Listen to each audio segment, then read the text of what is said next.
Hi, in front of me is Poco C65 and today I would like to show you how you can manage autocorrection.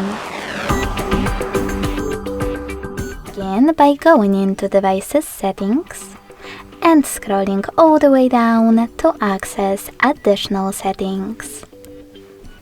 Following that, tap on Languages and Input, Manage Keyboards, and Gbird.